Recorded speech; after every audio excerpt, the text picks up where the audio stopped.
Bismillahirrahmanirrahim, walhamdulillahi rabbil alamin, wa sallallahu wa sallam ala sayyidina Muhammad, an-nabiyil ummi, wa ala alihi wa ashabihi ajma'in.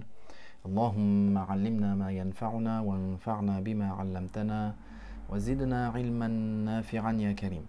Amin, amin.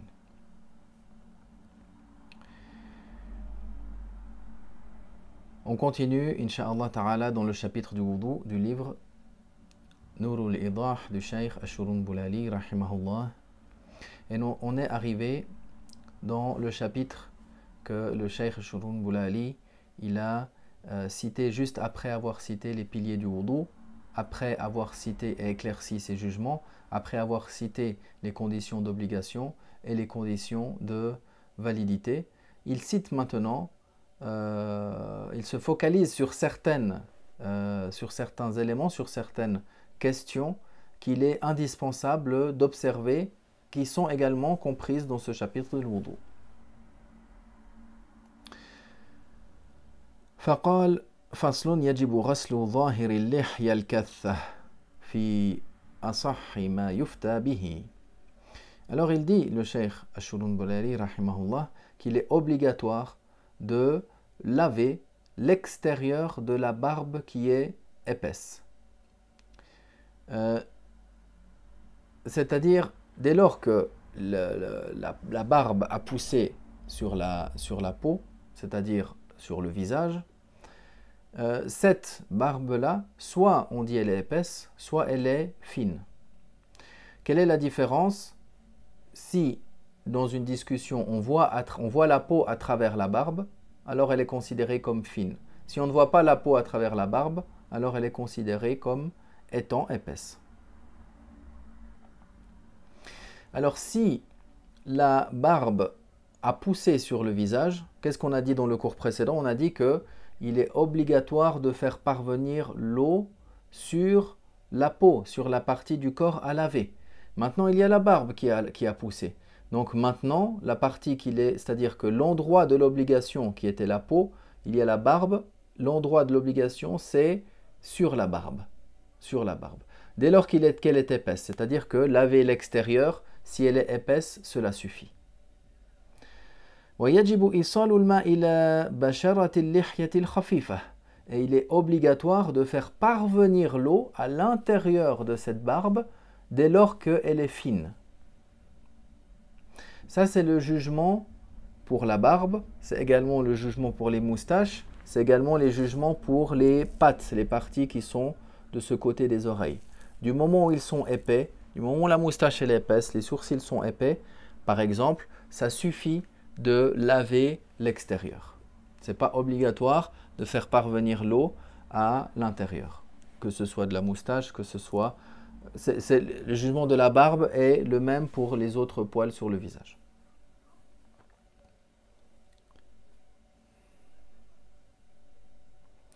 Mais, en revanche, la barbe qui est épaisse, c'est recommandé de faire le tahlil, le fait d'introduire les doigts à l'intérieur pour faire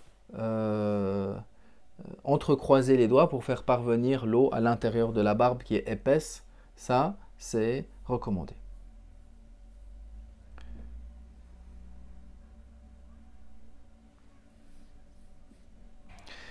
ولا يجب إيصال الماء إلى المسترسل من الشعر عن دائرة الوجه. C'est-à-dire que les cheveux et les poils qui sont sur le visage, c'est ça qu'il est obligatoire. Dans les limites du visage, on doit les laver. Maintenant, si ces cheveux ou ces poils, ils sont longs, de sorte qu'ils dépassent de la limite du visage, ce n'est pas obligatoire à ce moment-là de les laver. En d'autres termes, ce qu'il est obligatoire de laver, par exemple pour la barbe, c'est la partie, comme on a dit, si elle est épaisse, qui est l'extérieur de la barbe et qui est dans les limites du visage, c'est-à-dire ce qui est en dessous du menton de la barbe, ce n'est pas obligatoire de laver. Pourquoi? Parce que cette partie-là, cette partie qui est en dessous des deux mâchoires et du menton, cette partie-là, alors elle est en dehors des limites du visage. Alors dans ce cas-là, ou si la personne a les cheveux longs également, ce n'est pas obligatoire de laver. Ce qui revient, ou ce qu'on doit à laver, on revient à ce qu'on a cité avant, à laver l'extérieur si c'est épais, et à faire parvenir l'eau à l'intérieur si elle est légère ou si elle est fine.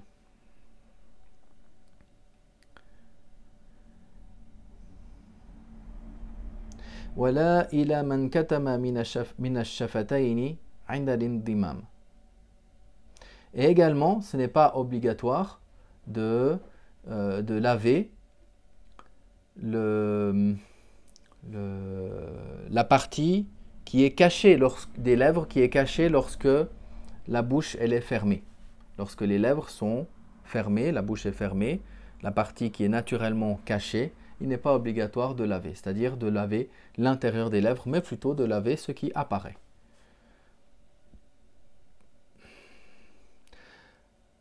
ولو انضمت الأصابع أو طال ظفره فغطى الأنملة أو كان فيه ما يمنع الماء كعجين وجب غسل ما تحته. Alors, si maintenant il y a des doigts, comme ça peut arriver pour les doigts de pied, qui sont serrés, de sorte que l'eau ne va pas parvenir à l'intérieur. Les doigts de pied, ils seraient serrés, comme si le petit doigt de pied, il est collé contre l'autre. Alors, c'est obligatoire d'écarter pour faire parvenir l'eau à l'intérieur. Ou si les ongles ont poussé, de sorte que ils couvrent le bout de la phalange. Alors dans ce cas-là, également,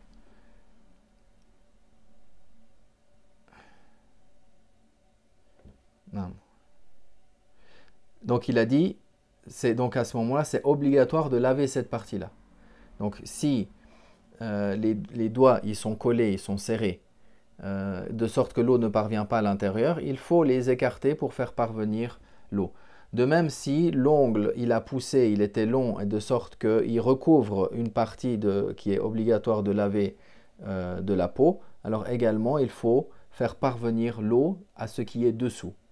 Même si la personne il dit mais il y a une difficulté dans le fait de faire parvenir l'eau là, alors la réponse que les savants ont dit c'est que dans ce cas-là on les coupe. Car ce qui est le mieux c'est que les ongles soient coupés, ne soient pas longs. Ou également qu'il y ait quelque chose qui empêche l'eau de parvenir à la partie qui doit être lavée, telle que de la farine par exemple, ou plutôt de la pâte. La personne elle pétrit, elle veut faire du pain, alors elle a après sous les ongles par exemple, où elle a des petites parties de pâte qui sont collées. C'est obligatoire donc de les enlever. C'est obligatoire de les enlever pour laver ce qu'il y a dessous.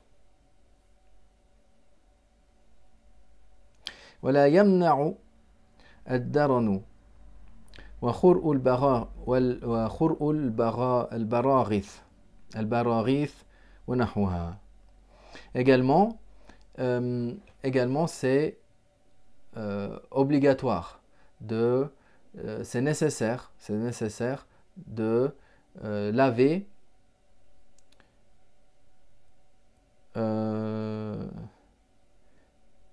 non, plutôt ici c'est que si la personne a sur sa peau par exemple de la saleté ou des excréments de petits insectes, des insectes, ça n'empêche pas l'eau d'atteindre la peau. Donc ça n'empêche pas l'eau de laver ce qu'il est obligatoire de laver.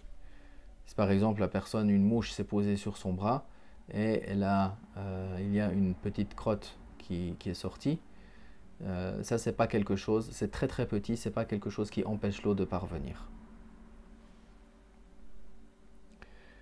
ولا يجب تحريك الخاتم الضيق.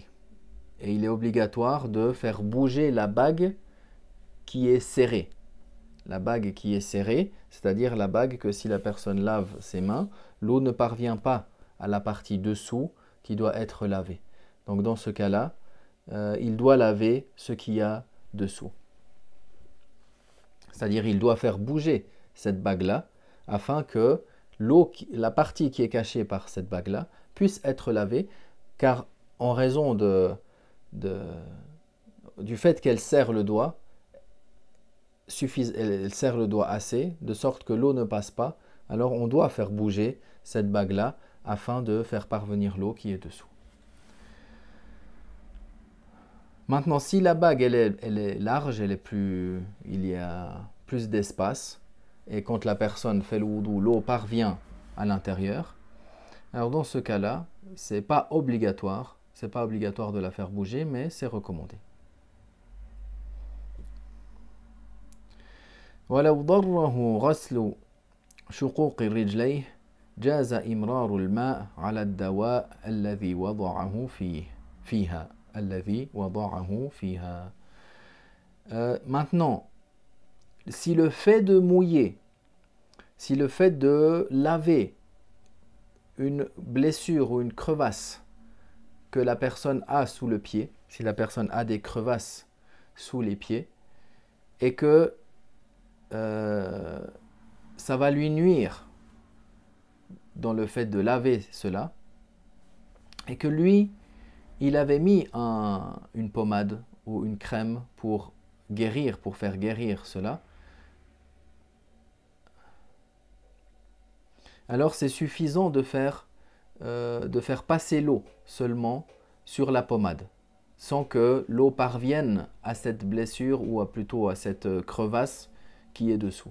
Des fois la personne, elle marche beaucoup, elle peut avoir, surtout à l'époque quand les chaussures n'étaient pas comme les chaussures qu'on avait maintenant, elle a beaucoup marché et après dans son talon elle a des crevasses et elle est blessée.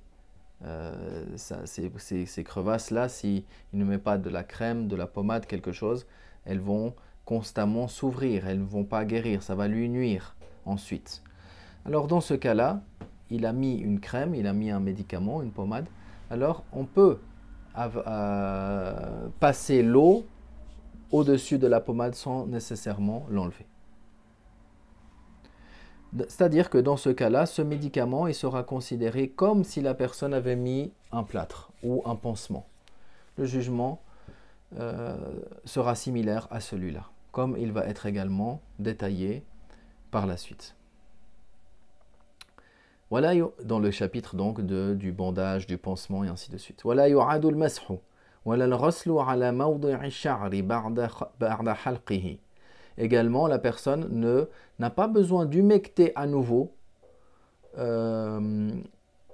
sa tête dès lors qu'il avait humecté la tête pour le wudu. Après, il a rasé. Alors, les cheveux sur lesquels il avait passé la main, ils sont maintenant tombés.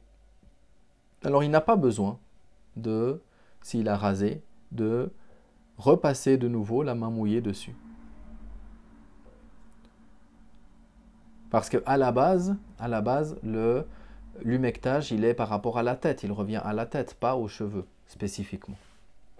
Ni non plus, wala al-ghaslu biqassi dhufrihi wa sharibihi. De même, si la personne elle avait des ongles qui étaient un peu longs, il a fait le wudu, l'eau est parvenue à toutes les parties qu'il doit laver. Maintenant, il a coupé les ongles. Alors, il n'est pas obligatoire de relaver cette partie-là, ni non plus s'il avait fait le wudu et après il a taillé la moustache. Il n'est pas obligatoire de nouveau de laver cette partie-là.